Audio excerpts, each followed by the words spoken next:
Hello, future Endor College graduate. Before you spend the next 4 years learning in the halls of the greatest magical school this side of the planar divide, we have a few legal matters to discuss first. Warning. This episode of the Dub Talk podcast is actually safe for all audiences. If your kids are curious about English dubs, by all means, let them listen. That said, this episode does contain spoilers of the entire film of Mary and the Witch's Flower. If you have any interest in watching the film before checking the episode out, I would strongly recommend doing that. And as always, the opinions expressed are those of the individual participants and do not necessarily reflect Dub Talk as a whole. With that out of the way, have a great 4 years, and enjoy the show. Now, if you'll excuse me, I'll be drinking adult beverages while chanting toga with a bunch of random strangers. Bye.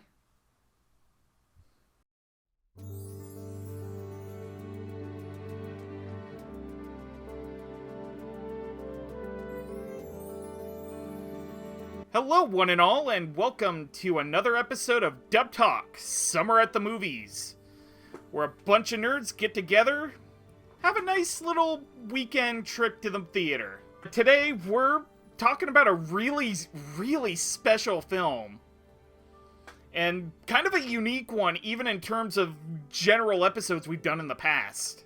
This one is sort of from an offshoot of Studio Ghibli, in fact. From Studio Ponok, we have Mary and the Witch's Flower.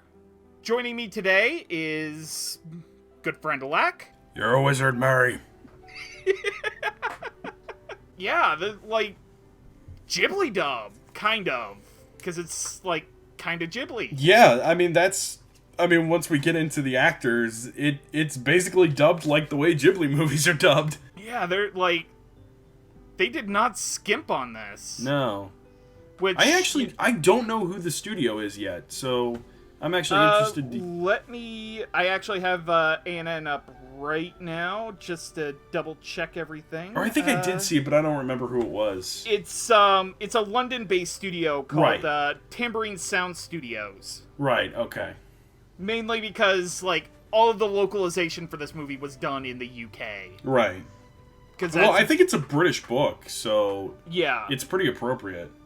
British company picked it up for, worldwide, and then, G-Kids grabbed it from them. It's not like... Yeah, it's not like Disney got it again, or Miramax or something. So. Yeah. You guys probably want to know what this film is about, don't you? So this is a plot description courtesy of ANN. It is Tib, the black cat, who leads Mary to the strange flower in the woods. When she discovers a little broomstick shortly afterwards, she is astonished to feel it jump into action.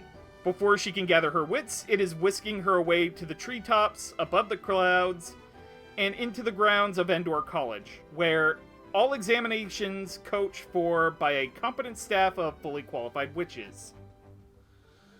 This movie is based on a book, The Little Broomstick by Mary Stewart. And 30 years later, J.K. Rowling kind of ripped it off. Anyway.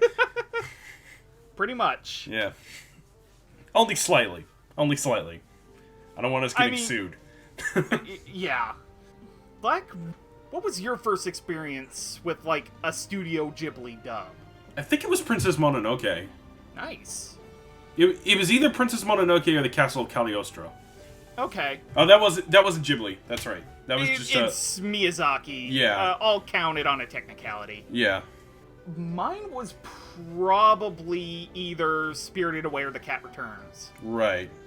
Oh, you know what? It might have been Spirited Away. I think I saw Spirited Away before I saw Princess Mononoke. So... my first experience was basically that Toonami marathon.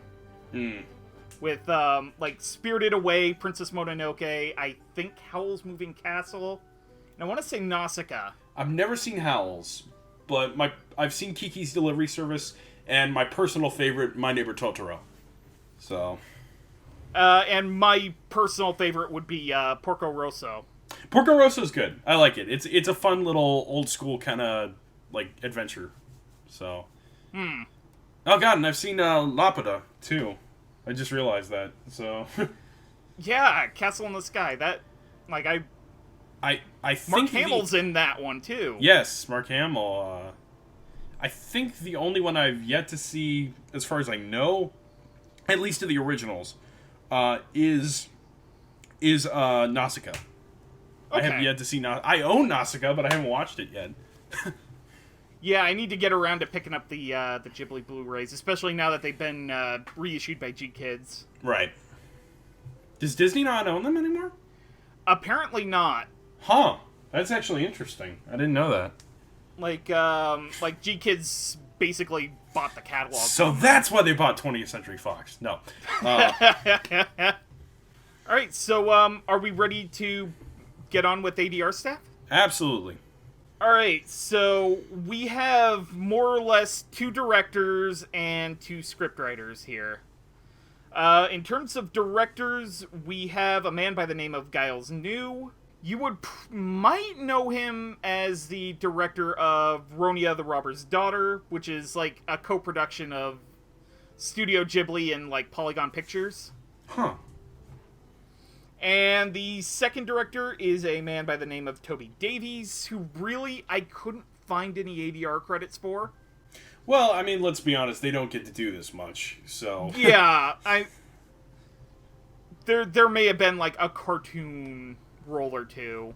The UK doesn't really dub as much as they used to, so... Yeah. Like, there is an interesting actress we'll be getting to here in a little bit. Right, who's done, like, a little other anime work. In terms of the script, we have 2 people credited for adaptation. It is David and Linda Friedman. David had scriptwriting credits for Only Yesterday, Ronia the Robber's Daughter, and When Marnie Was There. And Linda Friedman, I could not find any like scriptwriting credits toward anime, so... When Linda Was There was Ghibli, though, right? Yeah, When Marnie Was There was Ghibli. Oh, sorry, it just wasn't, it just wasn't either of the Miyazakis or Isao Takahata. Right. But in any case, Lac, what did you feel about the direction and scriptwriting? It was very excellent, I felt. Everybody sounded very natural. I liked that it didn't really feel like Harry Potter, which was nice, because it could be very easily done that way, and it wasn't, especially because we have some actors from Harry Potter in it. It's cool the way that they did it, because it... For one thing, we'll get to this actress later, but she's playing completely against type. And I think you know exactly what I mean. Yeah. Yeah, and that's one of, I think, the highlights of this, is the fact that, in spite of the fact that, some of the actors are playing against type, everything feels very natural in this. And not to mention the direction of the children actors, even though they're kind of teenagers now from what I saw, like, their acting was very good in this dub as well. And there's no harder thing to get across in an anime dub than child actors, which is why it's not usually done. But the dialogue was very snappy. I thought it was really strong. The direction of the acting was really great, but they had a lot of good cast members, which I think helped a lot. Is there anything that stood out for me necessarily? I think the opening scene, honestly, before even all the magic and stuff starts, I think the acting, Mrs. Banks, the maid, or the housekeeper, I guess. I thought her, the great aunt, I thought their acting was superb in the first couple scenes, especially when they're talking to each other and there's nobody else in the room. When it starts to get a little bit sillier, though, in the story, it's still good. The acting is still strong, and it stays consistent throughout the entire production. So, yeah. Okay. Yeah, I largely have to agree. Especially toward, like, child actors in general. Like, especially with animation and voice acting.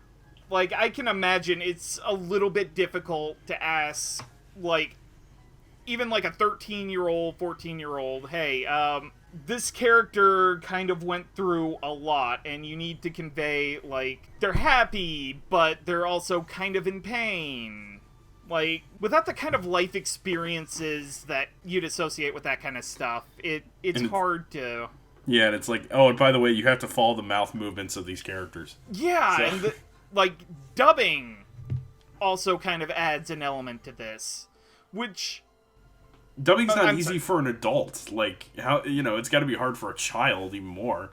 yeah, So, and not to mention like two of the actors we are going to be talking about today, they are Academy Award winners. Like they have the acting chops, but they may not know ADR, they may not know dubbing, they may not know like it's like Ghibli dubs are really interesting in that way because you can tell exactly which Hollywood actors know their stuff in an ADR booth and which ones don't. right. But yeah, no, this is something I've actually, I like to think of it this way. And this is not meant to insult either side. I just can, there's, for the actors we have in this, they're camera actors, not mic actors. Right. So, and that's how I differentiate, voice actors from more Hollywood style actors without insulting either side. I call voice actors, mic actors, and I call, movie actors like camera actors. Being an expert in either doesn't discredit the other. Exactly. Yeah. I mean, if you're a camera actor and you want to voice act, feel free. It's all acting. So Yeah. It's just a different skill set. Exactly. Yeah, But and the funny thing is, most everybody comes from theater. Right. So most everybody has the same training. They just take different routes, Yeah. And I do think that definitely needs to be said that, like, voice actors listen to dub talk, and I was kind of nervous picking a movie like this because I didn't want to seem insulting to those who actually voice act as a profession. Right. Especially dub voice actors. Exactly, yeah. Because unfortunately, dub there is a stigma for dub voice actors, and it's sad because they pour their hearts out into every production that they possibly can, and they get very little recognition for it. Yeah, So- I mean that's also kind of why we do dub talk to begin with. Exactly, so. yeah. But yeah, that is a very important distinction that needs to be made. That said, like, script writing for Ghibli movies is probably among the most polished of dub scripts. Sans Warriors of the Wind. Sans Warrior, like, once Ghibli actually started Yeah. getting involved in the No cuts. localization process. Send him the katana. No cuts. How baller is that, by the way? That's pretty cool. That's a fun story about Princess Mononoke. Like, So- Hayao Miyazaki sent a katana to the Weinsteins when they acquired Princess Mononoke with a simple note that said, no cuts. No cuts. But yeah, no, it's cool. And I think the cast that we have in this movie is really good. Like, it's a really strong selection of actors here. So Yeah, it's just kind of a shame the movie's kind of eh. it's very simple, and you gotta think. We live in a post Harry Potter world, so Yeah. when we see stories like this, we kind of expect more now. So That's fair. Like, this was there written are in the 70s. I mean, Yeah. There's some issues with some characters that are more the movie and not the actor that I'll be getting into as we get into them. But in any case, are you ready to move on to our first little group? Sure, yeah. So starting off, we kind of started to go into them in the previous section, but we have Mary's great aunt Charlotte, Right.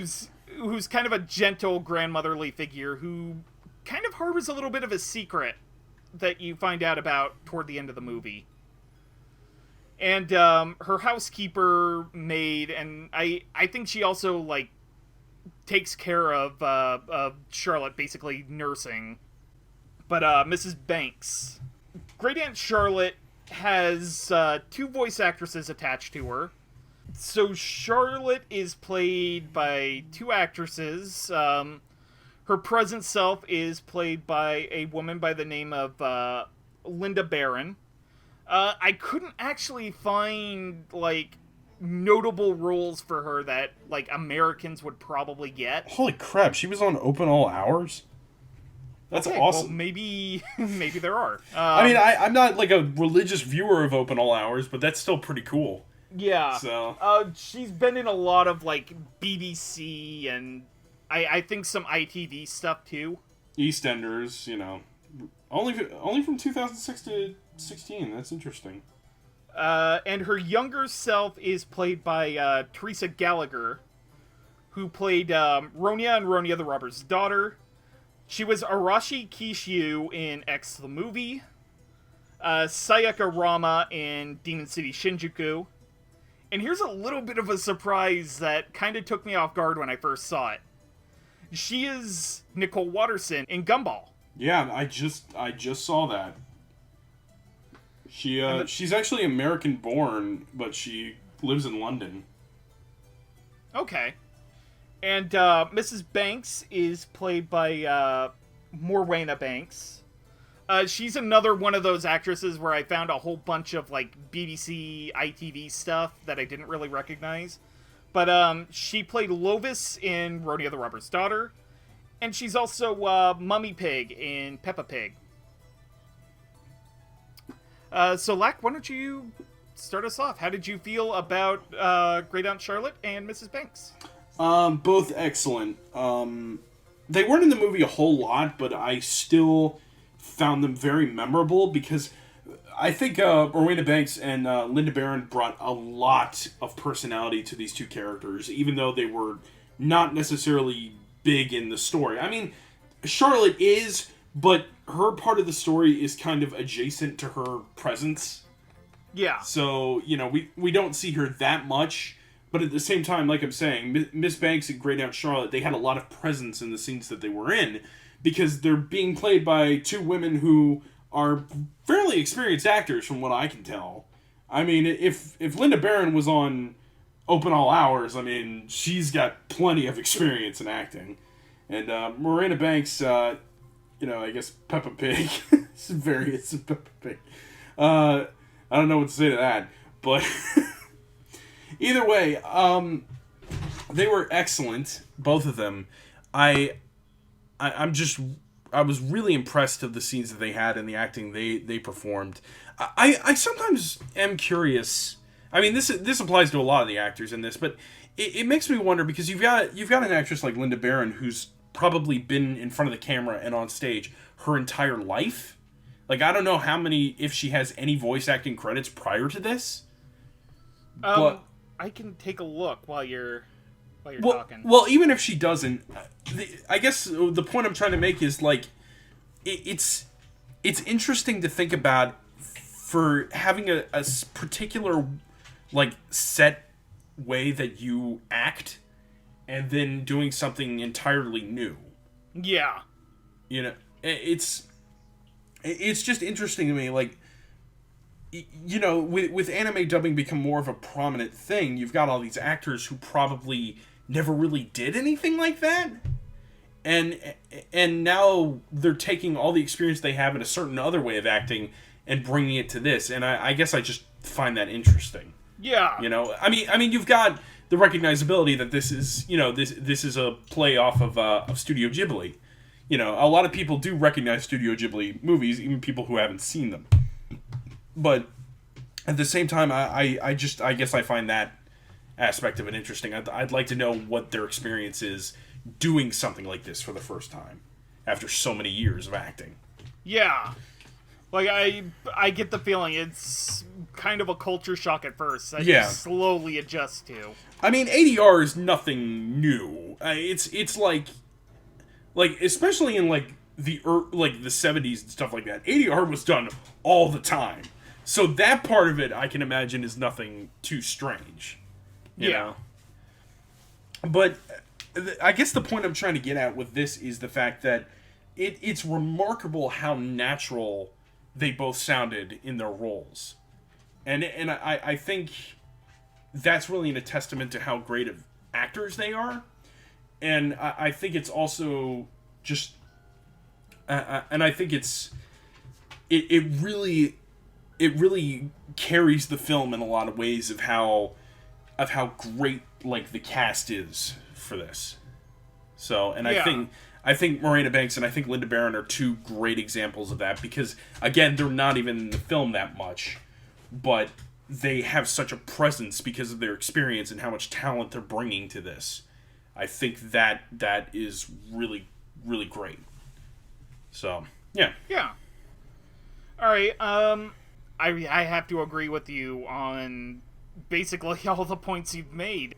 Linda Barron gives a very warm openness to Great Aunt Charlotte, and like the quick scenes Teresa Gallagher gets as her younger self, basically telling Mary about everything that's happened and why all of this stuff is important. Her like trying to get her out of what's going on, keep her safe. Like it was spectacular, and Morwenna Banks gave Mrs. Banks a lot of personality, and unfortunately, due to the way I'm sure that both of us saw Mary and the Witch's Flower for the episode, I don't think we got to see the Japanese version to compare the two, because when we get to the end of the episode, that'll make sense, but it's really kind of an interesting thing because they don't show up a lot, and they have Great Aunt Charlotte in particular has a lot of purpose in the film, and Yeah. it's like I am actually kind of curious to look back at what Linda Barron's done and like see what brought her to this point. Something else cool that I just noticed is some of the actors have such an age difference compared to their the seiyus of this. Yeah. Linda Barron is actually 79, and Shinobu Otake is actually only 61. So that's something really interesting to think about. Yeah. But I think these two were spectacular. I kind of wish that there was a little bit more there, especially to flesh out the twist with Great Aunt Charlotte. Right. But like it's the first outing of a major animation studio. Mm-hmm. Like it's gonna take a little bit of time for them to get the story beats down. Yeah, I mean, not everybody even likes, Nausicaa. So there you go. So moving on, we have two other members of Mary's little village. The groundskeeper for Great Aunt Charlotte's her home. His name is Zebedee. Zebedee. Yeah. It's implied that like a little boy named Peter is like somehow related to him or something. Like it's never really made clear, but he hangs around Zebedee a lot, and he ends up becoming kind of a focal point of the movie toward the end. Right.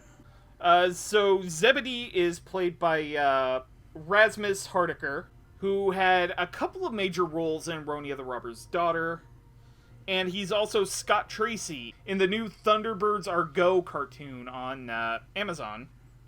Dun dun dun. Anyway. And Peter is played by Louis Ashbourne Circus, who, like, you would probably know him as the young Mad Hatter, young Johnny Depp in Alice Through the Looking Glass.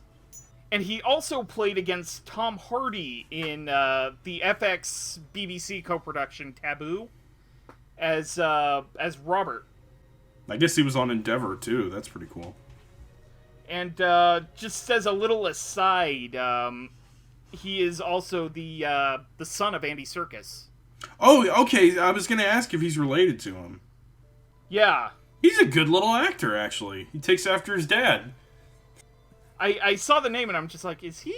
And I pulled up IMDb while I'm researching the credits, and down there in trivia, son of Andy Serkis. So, like, that's really cool. Yeah, that's pretty cool.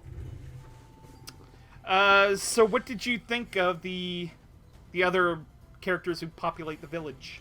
It's funny looking at Remus Hardiker and there was somebody else too. They got like a few of these actors. Yeah, okay, it's Teresa Gallagher. They got a couple actors from Thomas and Friends. That's just really interesting. I just know. Zebedee, again, he's not really in the story that much, so it's hard to get a good idea like of him in the story. But I do think he had a strong performance. I don't necessarily think it was as memorable as like Mrs. Banks and Charlotte necessarily, but I do think for the role that he needed to fill, he was absolutely fine. I mean, Zebedee's not really a very talkative fellow in the story, so it's hard to really look at Ramus Hardiker's like, or Rasmus. I think it's Rasmus. Rasmus. Yeah, Rasmus. Rasmus. Okay, sorry. It's hard to look at Rasmus Hardiker's performance necessarily because of the fact that he just doesn't really have that much to do. But in what he does in the story, it's absolutely good. Like, it doesn't hinge the dub at all. It absolutely fits in the context of the way these actors are presented, what they're playing, and all that sort of thing. For Louis Ashbourne's Circus, he did a really good job, in my opinion. Yeah. Like I said before, he takes after his dad, because, he and his dad's a great actor, too. So, yeah, no, Peter wasn't in necessarily... I mean, Peter didn't really come into play until near the final act of the story, but I felt like, absolutely Louis played him extremely well. Like, his voice fit the character, I thought, even though Peter looked like Link. Yeah. I've actually seen, like, Tumblr posts of people, like, editing Peter to look like Link. It's actually kind of cool. Oh, you'll have to show me when we're done. Yeah. But yeah, no, he really knocked it out of the park with Peter. He brought a lot of emotion, a lot of strength to the character. I mean, Peter is kind of he kind of is like the dude in distress kind of character. Yeah. In a weird sort of way. But at the same time, it's like he had plenty of personality. He and Peter and Mary Smith's like interactions were adorable, and they had a lot of great chemistry together, and you really got the feeling like they really felt natural to one another, and I think that was great, and I think that was a testament to how Louis played it. I don't really have that much else to say necessarily. When you look at the type of characters that they remind you of, you look at Laputa, Castle in the Sky. The Peter and Mary's relationship is kind of familiar in that sense of the protagonists of Castle in the Sky. When you look at it that way, it's like this really does fit in that like set of like type of protagonist that we are familiar with through Ghibli films. No, both get a thumbs up from me. Okay. So Zebedee and Rasmus Hardiker. God, I was about to say Ramses for some reason. I hope I didn't say that earlier. If Ramesses. I did, I'm sorry.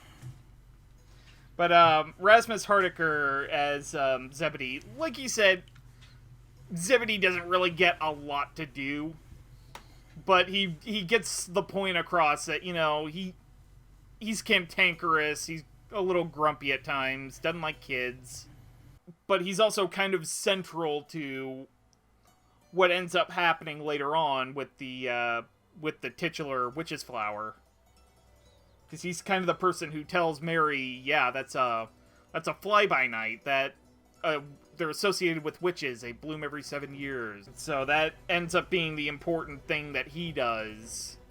And then he's also kind of worried about Peter when he goes missing. As for Louis Ashbourne's Circus as Peter, like, I really liked it.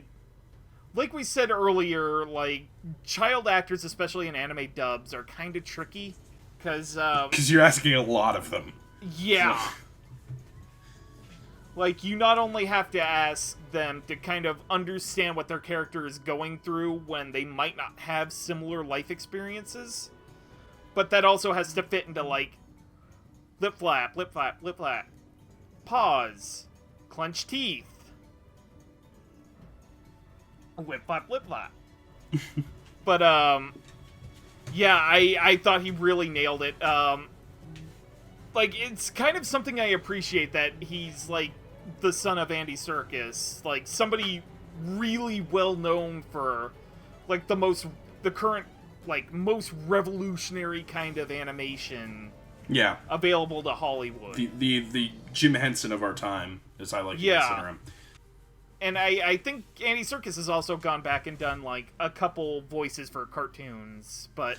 Yeah, I want to say he's probably dubbed in something, but I can't remember what it was. So. But it's really cool that, like, somebody associated with the most revolutionary form of animation currently available is also able to come back around and, like, not only come back and do traditional animation, but, like, not even prelay. It's basically you have to fill somebody else's shoes. Yeah. And that, like, that's probably one of the hardest things you can do as an actor. So, like, good on the both of you. Mm-hmm. Alright, so moving on, we kind of have the last character pairing that we're going to be doing for this episode. Once we get to Endor College, avoiding lawsuits from both J.K. or the Wizarding School lawsuit from J.K. Rowling and, like, Lucasfilm, because it's Endor. Oh, yeah. And whoever wrote The Worst Witch. The broom instructor, who's, like, a cat man. With, like, a really sassy attitude, and it's really great. Yeah. Flanagan. His name is Flanagan, and he's played by a man by the name of Ewan Bremer. He has played Charlie in Wonder Woman. Yes. But he'd probably be best known as Spud from Trainspotting and its sequel. Also, we have in this group Dr. D. He's sort of like a magical researcher who looks like he's been through, like, a lot. Because he's got, like, half of his skull gone and replaced with machinery. He's got, like, a mechanical hand. He's in, like, a mechanical walker through the entire movie. And he's kind of not the best guy. No, he's really not. He used to be a good guy, though, but when the Fly-By-Night was first discovered, it kind of changed him and made him start to research not very pleasant things with magic. Spoilers for Voltron, Legendary Defender. But in any case, Dr. D is played by Jim Broadbent. Merlin's beard! You would know him probably as Professor Slughorn in the 6th and both of the movies for Book 7 of Harry Potter. Yeah, Half-Blood Prince onward. So, yeah. He was Harold Zidler in Moulin Rouge.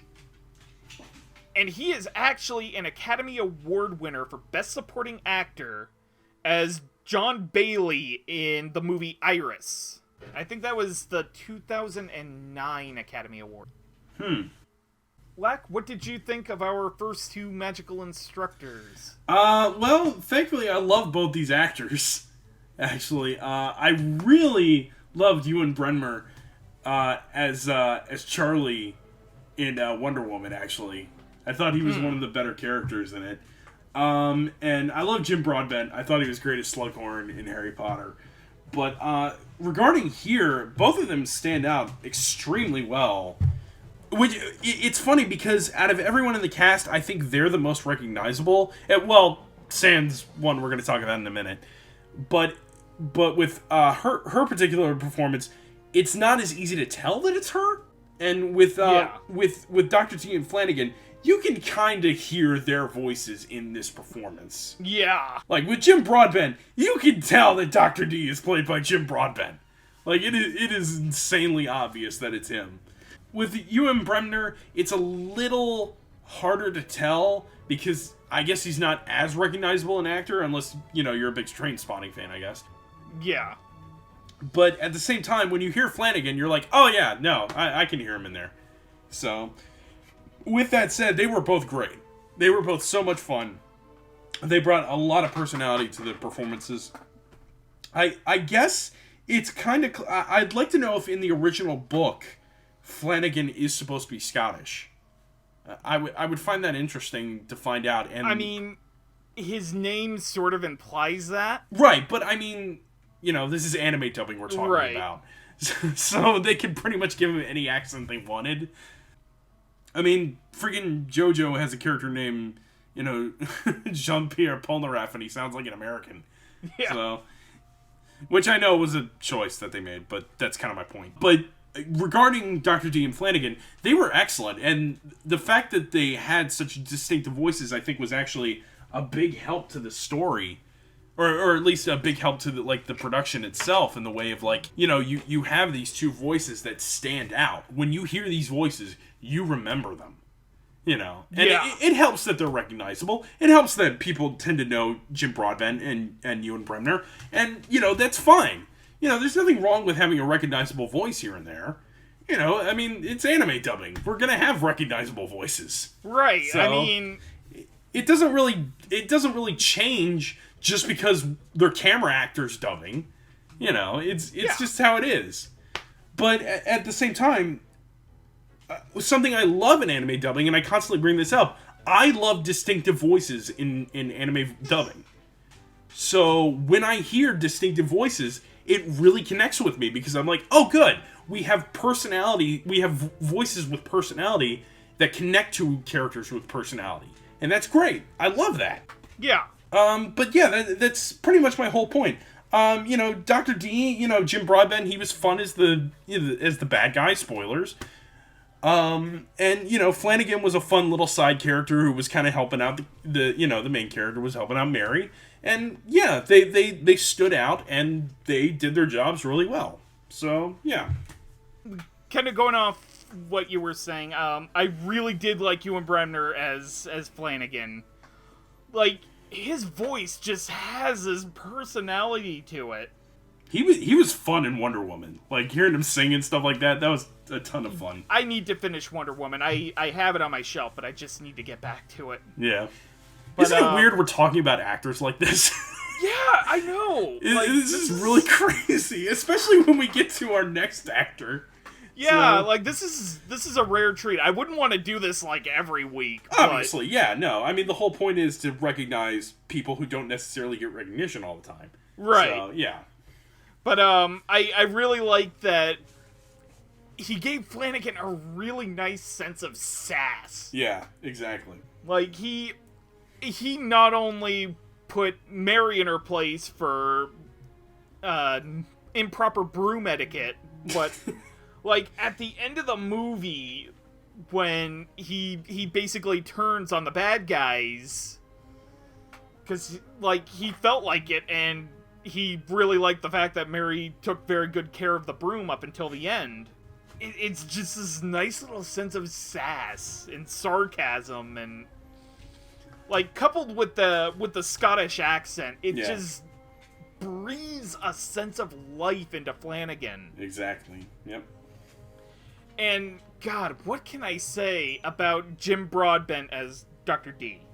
His voice is perfect for voice acting. And I know he's done some in the past, but it's really nice to see him not just doing voice acting from time to time, but actually in an anime dub with as this sort of old, almost going senile, but also kind of cantankerous, don't bug me, I'm researching the stuff type. Shirt absolutely stuffy. Yeah.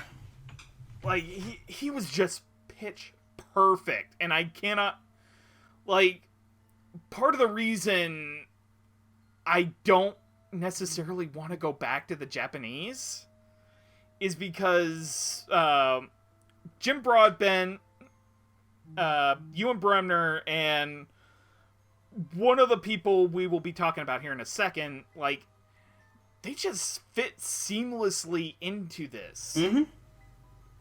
And it helps that this is an English language property. Right. So. It's not only an English language property, it's set more or less in Britain. Yeah. And, like, set in Britain, and then there's, like, magical world in the sky that's basically, like, kind of Britain. Mm-hmm.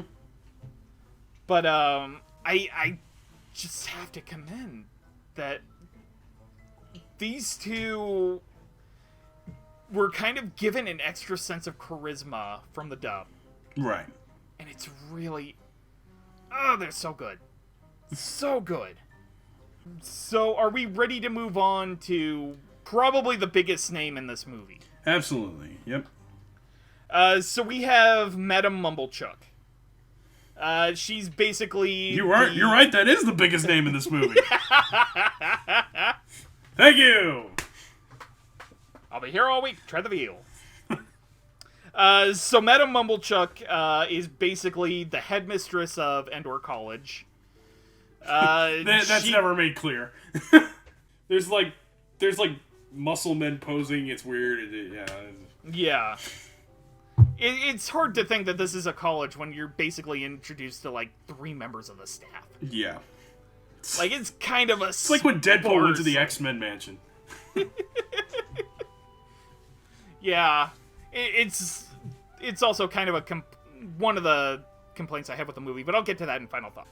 She kind of went down a dark path when, like Dr. D, when the Fly-By-Night was discovered and they realized, oh, this has like a ton of magical power. And we could use this to make like the perfect magical being. And so they try to make the perfect magical being and it all goes wrong. Twice. Like, done way in the past flashbacks, and then again with Peter. From what I understood from the plot, it was basically, she means well, but... Right, I mean, it would have been nice if we had seen a little bit more of their motivation. Yeah. Because I feel like, now that you mention it, it does feel like a chunk of the book was taken out, probably. Yeah, this easily could have had another 15-20 minutes of exposition. Yeah. And it probably would not have affected, like, the overall film much. Like, right. As long as it wasn't, like, info-dumpy, it probably would have been something that helped. Right. But in any case, Madame Mumblechook is played by Kate Winslet. You would know Kate Winslet as... you could just stop right there.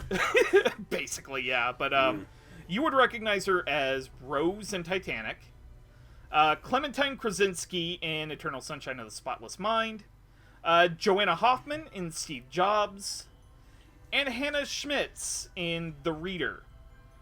All 4 of those roles are kind of important for me to mention, because other than The Reader... she was nominated for Academy Awards for all of them. Wow, and that's she true. won it for The Reader. And there are 3 more roles beyond that where she was nominated for an Academy Award that I didn't mention. That's basically something that needs to be said here. She is a 7-time Academy Award nominee, and she won it. She was married. She was married to Sam Mendes. I didn't know that. So, Lac, what did you feel about Madame Mumblechook? Well, I love Kate Winslet. I think she's a great actress. So, hearing her in anything is a ton of fun. But I think the best part about this is I had a really hard time telling that was Kate Winslet. Honestly. Yeah. Like, she threw herself into that role completely. And just, she made herself just disappear into this crazy, crazy witch lady who's just out to, like, get what she wants done and not think about anybody else. Anyway, has she ever played a villain prior to this? Probably. I would definitely not be surprised. Yeah, I'm just trying to think of any time she's played a villain in, like, a movie or something like that. But I really don't know any instance of Kate Winslet playing a villain. So, having her get to play the main villain... Spoilers. Main villain... Yeah, it's dub talk. But having her play the main villain in the story is really interesting. And the fact that Kate Winslet is so willing to disguise her voice for the role is also really cool. Like, it really, like, showcases how great of an actress she actually is. And, like, I just loved how, like, eccentric she played the character, too.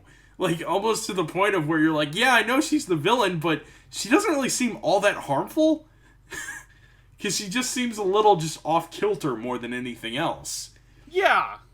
And I think that's a great element to the whole thing. Because you could easily play Madame Mumblechook to be this terrifying figure, but it would feel so out of place in this type of movie that having her be a goofy, like, Team Rocket type is part of the fun. Yeah. It's meant to be not so threatening. And she plays it extremely well, and it's really fun to watch, and it's really like when I read that it was Kate Winslet, I was like, oh, that's cool. And then I heard her talk, and I was like, that's Kate Winslet? Really? Yeah. So, yeah, I mean, Kate's a great actress, and this of all things is a great testament to how great of an actress she is. So, yeah. Yeah, so, like, Kate Winslet as Madame Mumblechook, she reminded me a lot of Yubaba from Spirited Away. Yes, thank you, Minnie Driver. Yep. That was... She's just so charismatic at first. Minnie Driver and her crazy laugh. Like, when she's basically trying to, she thinks, oh, Mary, you're just so talented at magic, blah, blah, blah. Let me show you this college. And then she mentions the fly-by-night, and then, like, it flips to this sort of sly deviance. And the best part of Kate Winslet's performance is she never plays her as completely heartless evil. Like, she does some really bad things. Yeah. But it is never... Like, it never completely seems like it's out of a sense of malice. To put it in perspective, it's basically... It's like the opposite of Chuck Huber in Full Metal Alchemist. when he played Dr. Nina Tucker. Yeah. Or Show Tucker. Show Tucker, yeah, exactly. Couldn't think of the name. Yeah. Because they basically do the same thing, but you're not as threatened by the teacher in this one. So. Yeah. And that's actually a really good comparison to make, because when you've watched both the original and Brotherhood of Full Metal Alchemist, like, you start to hear the sense of cruelty in Chuck Huber's voice. Mm-hmm. You get immediately that, oh, he is up to no good. But, when the same happens with Mary and the Witch's Flower and, Madame Mumblechook, like, if you've seen any of the trailers and posters, key art, whatever, you can kind of tell that Madame Mumblechook's gonna be the bad guy. Oh, yeah, hang on. I do know an instance of when she's been a villain. Oh, yeah? Yeah, the Divergent series. Oh, jeez. Oh, boy. Ooh. I thought she was in some young adult novel series, but I couldn't remember which one. But, like, you don't really get the sense when she's first introduced that she's really up to anything, like, sketchy until she's trying to get the information of where she found the fly-by-night out of Mary. And even then, it's not like she's interrogating Mary for the location of this flower. Like, it's just, hey, you wouldn't happen to know where you found that, would you? And Mary starts to get the sense that something's up. And that's about the time that the audience should be as well. Her performance was just flawless. This is like a really long roundabout way of saying that the really good actress was really good in this part. Yeah, exactly. Like, all of this fluff, and it's just like, yeah, Kate Winslet is a really good actress, and she played this role really well. Mm-hmm. So, props on you, Kate Winslet, and, like, hopefully Studio Ponok does some more stuff that's sort of pseudo-England, and, like, they get, like, the big-name British actors and actresses, and she can come back and do another dub, because she's really good at it. I watched this with my girlfriend, and I was saying something that I'd really like to see is them do a more Princess Mononoke type movie. I think that would be pretty cool. I'd like to see what they could do with a more serious, mature adventure type story. Like, supposedly their next movie is coming out, I think, sometime later this year, and it's basically a series of vignettes. Oh, okay. Okay. And it looks really good. I hope, like, G-Kids picks it up, and, like, it looks really nice. It's, like, 3 completely separate stories about family. Right. But, yeah, Kate Winslet, 2 thumbs up. Like, you don't really need me to be saying this, but keep up the good work. Yep. Alright, so last up, we have the titular Mary. She basically moves to this small village in the UK, and while she's waiting for her parents, hey, she's led by a group of cats to this flower. And this flower happens to give whoever has it, like, extreme magical power. It makes more sense when you watch the movie. Yeah. And she gets whisked away to Endor College from a broomstick she randomly finds, and the whole movie's set into motion. So Mary is played by Ruby Barnhill.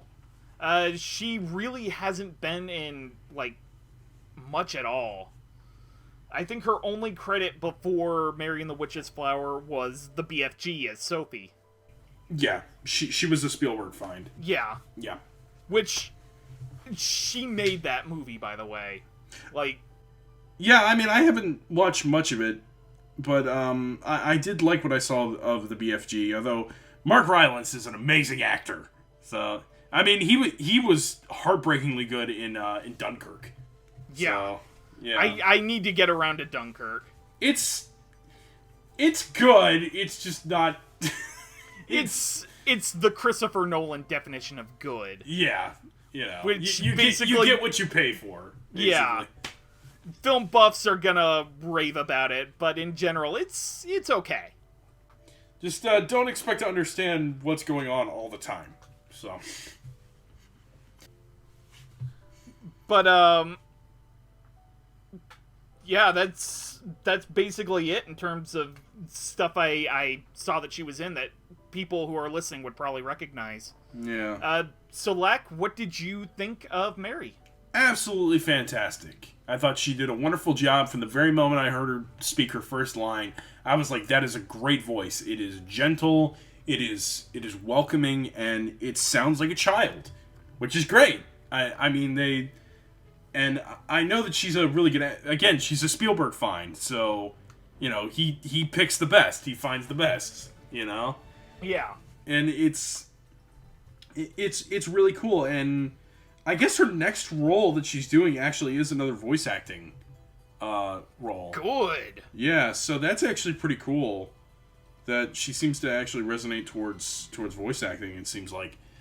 But yeah, no, she did a fantastic job. She really did carry the film in a lot of ways. She has a lot of charisma behind the mic.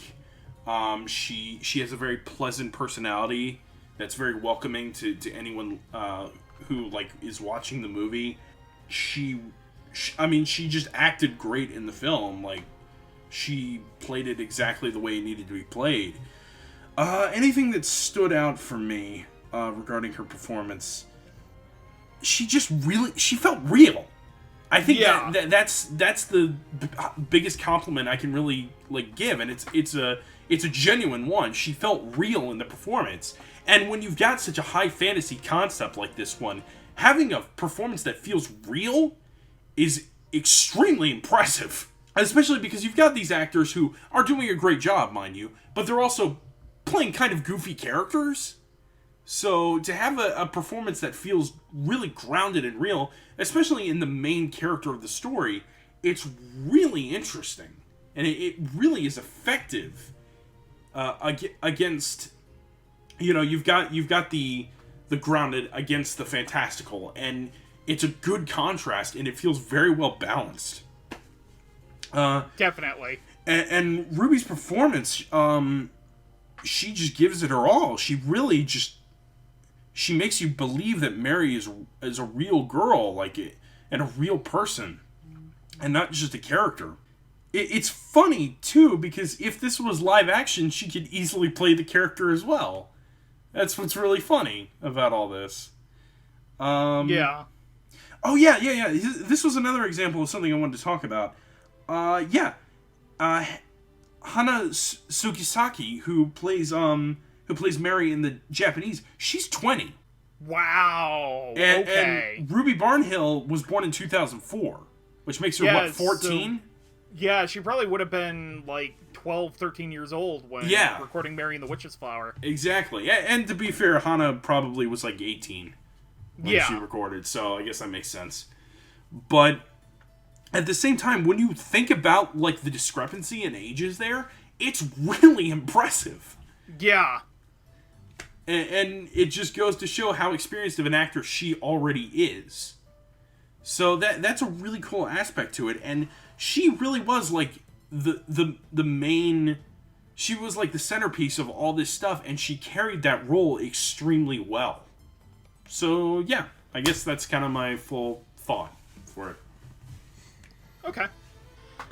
So as for my thoughts, she definitely kind of had to play the straight man to everything fantastical that was going on in Endor College. Like, she had to, like, react to every little, like, wondrous thing going on. And I thought she did a really, really great job doing that. And like you said, even before all the magical stuff gets involved in her life, like, she sounds like a girl in her early teens. Like the vocalizing her thoughts in the beginning of the movie. At first that kind of annoyed me, but, like, that is most definitely how a child thinks. Yeah, exactly. And how a child processes their thoughts. Like, they will vocalize just about everything. That was a great aspect of it. And then, like, toward the end of the movie where she really has to get into those emotional arcs, like, she really got those down. And I'm glad you specifically pointed out that she was a Spielberg find. He tends to pick out of the box when he's looking for child actors for major roles in his movies. Drew Barrymore. Drew Barrymore. Oh god, who played Elliot? I don't remember, actually. Yeah, that's... I don't like E.T. So. Yeah, that's fair. And, River Phoenix, he's another good example. Okay. Yeah, River Phoenix. But, like, Steven Spielberg is able to find child actors who are really good at their craft and who have, like, infinite potential to grow. Yeah. So, I have to say, I really liked Ruby Barnhill's performance, and I am really glad to hear that she is looking to pursue a further career in voice acting, because as Mary and the Witch's Flower has shown, she has a knack for it. I guess if you want to look outside the box, even though it's a Robert Zemeckis movie, The Goonies are a good example of Spielberg finds. Yeah. So, although Sean Astin, his father, was in the industry, but you get my point. Yeah. So, Ruby Barnhill was great. It was... I mean, for what the movie gave her, it was like a spectacular performance, and she had, like, not to mention, she also had to act against people who have won Academy Awards, and, like, people who have had, like, decades more experience in acting than her. Exactly, yeah. And that's... Like, that sounds like it's crazy, it's intimidating, and... Again, like, friggin' Jim Broadbent is in this dub. Yeah. So, yeah. It's like... Like, some of the most charismatic British actors that are still around are in this movie. And she did what she had to do flawlessly. So, kudos, thumbs up, you did good. You did good, lassie. So are you ready for final thoughts? Absolutely. All around, I think it was a very strong dub to a fun, likable movie. I think everybody fit their roles extremely well. I would actually say this is better than some of the Ghibli dubs I've heard in some cases. Yeah, like especially kind of around the time that Disney started to get the rights and they were starting to figure out how to get it to work. I like the Princess Mononoke dub, but I think it could have been done a little better. Yeah. But at the same time, yeah, I think Mary and the Witch's Flower had a fantastic A+ dub. And absolutely. I think everybody was cast perfectly. Do I think it could have been done great with, regular, more veteran anime dubbing voice actors? Absolutely. But I think the camera actors that they found for this one were perfect for their roles. Everybody brought their A game to this, even the child actors, and when even the child actors bring their A game, it really creates something unique and special. Stranger Things. Yeah. And it's so great. First of all, it's so great to see so many good child actors lately. Yeah. Can I just say how great that is? Because for so long, it was so hard to find good child actors, and we're at a point now where it's actually almost becoming the norm. Mm-hmm. And it's great, and it's great that we're finding techniques to be able to teach children how to be good actors. Yeah. And it all just, it works very well. Kate Winslet, Jim Broadbent, all of them really were great to listen to, and it was fun to pick out some of the actors that you recognize. It was fun to hear them in a fun little anime movie, Yeah. It's a rare treat that you don't get very often. And you don't want it all the time, but at the same time, it's fun when it happens. Because it's something different. Yeah.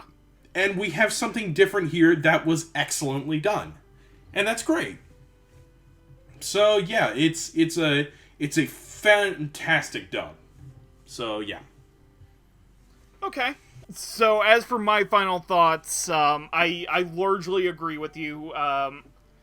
It is absolutely wonderful to see, child actors doing very well, not just voice acting, but in, probably one of the hardest forms of voice acting out there, which is, dubbing a foreign language property. Yeah. It was great seeing them not just act very well amongst themselves, but also against some very heavy hitters in the, in basically the film industry in general. And like Lac said, could Mary and the Witch's Flower have been a great dub under, NYAV Post, or Funimation, or Sentai Filmworks? Absolutely. But, it's just kind of great to get, veteran screen actors out of their element and hear them being able to perform really well under what may be new circumstances for some of them. Yeah, and thinking about how old some of these actors are, that's really interesting to think about. Yeah. So, Jason Isaacs was in a few anime dubs, actually. Yeah. Lucius Malfoy. Yeah, I think he was in, Arrietty. Before his career really took off, he was in... Oh, I see. Okay. He was in Heroic Legend of Arislan, the OVA, which is awesome, and it's a great dub, and people need to appreciate it more. Yeah, I really hope that gets, license rescued soon. Yeah. Well, I know that Central Park Media took over the dub, which... but, Yeah, it is what it is. Yeah. It's a really great treat to get these every once in a while, and I'm glad that G-Kids as a company doesn't typically resort to these as their primary kind of dub. I'm glad they also work a lot with NYAV Post and do traditional anime dubs. Right. But to get these every once in a while is really a nice experience, and the shortcomings of the movie aside, like, it could use another, like, 20 minutes of exposition here and there. Like, fill out... Because, like, in particular, I think Peter as a character suffered the most from it. Right. Yeah, he's a... I guess a dude in distress, as I call it, he shows up, he disappears, and then he gets, like, huge moments of character development that just come out of nowhere. But, for what the actors got, they gave really great performances, and judging the dub, I would definitely give this a very strong A. This is a refinement from even a lot of the Ghibli dubs of the past. And, like, I would very, very strongly recommend checking this out when you get the opportunity. Next to My Neighbor Totoro, I would say it's on par with My Neighbor Totoro's dub, with, like, Tim Daly and the Fanning sisters. So. Yeah, like the newer Disney dub of Totoro, I'm assuming. Yeah. Okay. Not that I love Streamline. Don't get me wrong. Yeah. I thought they were a great company and they didn't deserve the garbage that they got. But, it is what it is. Yeah. But in any case, if you are interested in checking out Mary and the Witch's Flower, it is available on Blu-ray and DVD through G-Kids in North America, Madman in Australia, and I'm not exactly sure who has it in the UK. I think it's Studio Canal. That makes sense. And kind of in an interesting twist, other than, like, Ponyo and Tales of the Earthsea way back when, it is one of the first of the sort of Ghibli Ponok dubs that actually is streaming right now. And you can find that on Netflix. Yep, that's where I watched it. It's definitely North America. I'm not sure about the UK and Australia. Like, I'm not exactly sure of the territory distribution. I definitely know for sure that North America is one of them.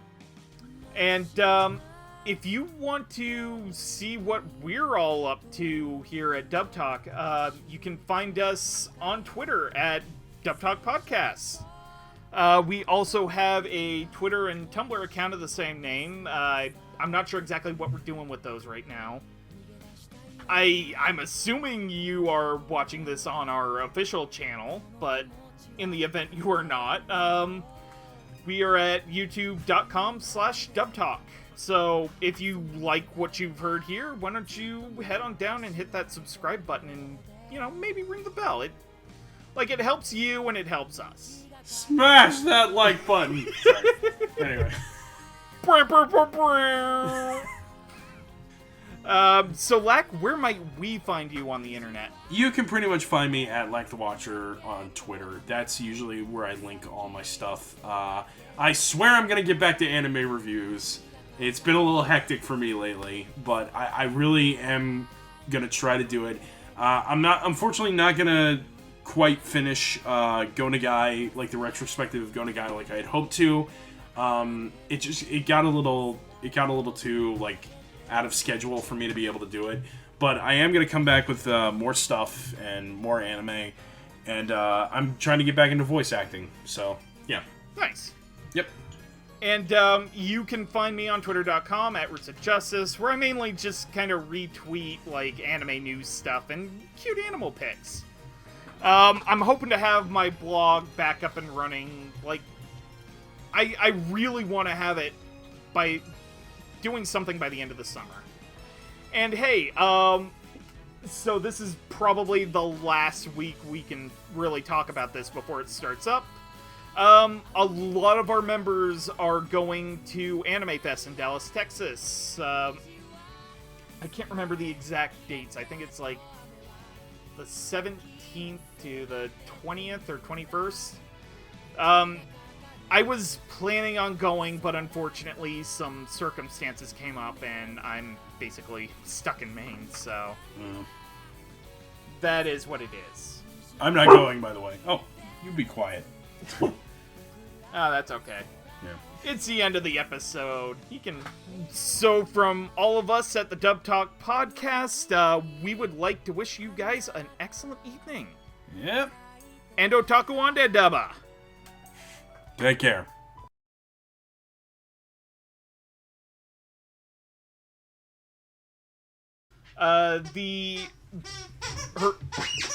Sorry. No problem. My dog is playing right now.